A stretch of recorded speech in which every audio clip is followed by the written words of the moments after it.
Hey folks, Gary here. Man, I hope you're having a really good Wednesday morning. This week we've been talking about who will you listen to, right? Who are you going to believe? Which voice are you going to believe? Especially when it comes to ourselves and our relationship with God.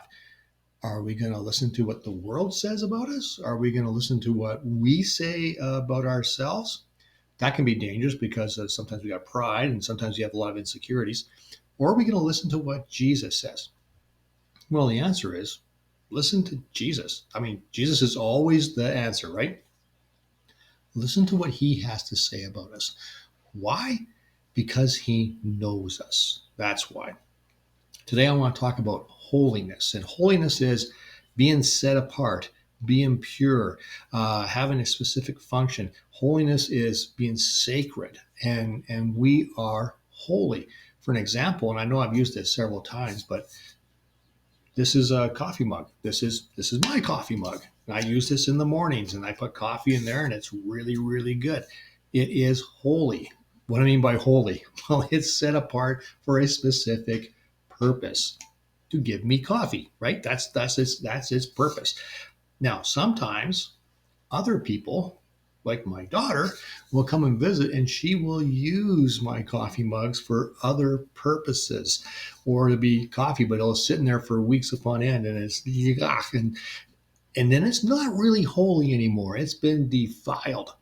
Of course, I'm just kidding around with that because I can always clean this and make it so it's back to its original purpose again. And that's kind of what I want to get to today with our scripture. We're looking at Colossians chapter 1, and we're going to look at verses 20 to 22. Let me read it. It says this. And through him, God reconciled everything to himself. In other words, God made everything right. He reconciled everything to himself. He made peace with everything in heaven and on earth by means of Christ's blood on the cross. He made peace with you. Do we accept it? We got to accept it. But he made peace with you through Jesus. Verse 21.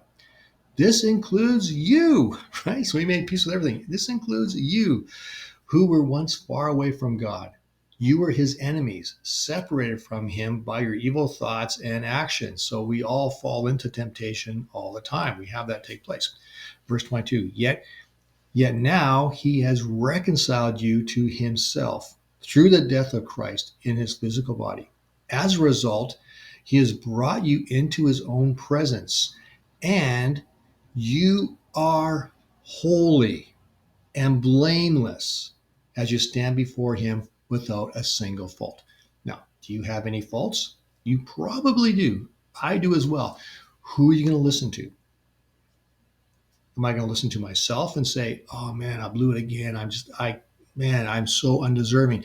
Well, you know what? I am undeserving, and yes, I have blown it, but that doesn't change God's perspective of me. I have to listen to what he says, and what he says is this: I've made you holy.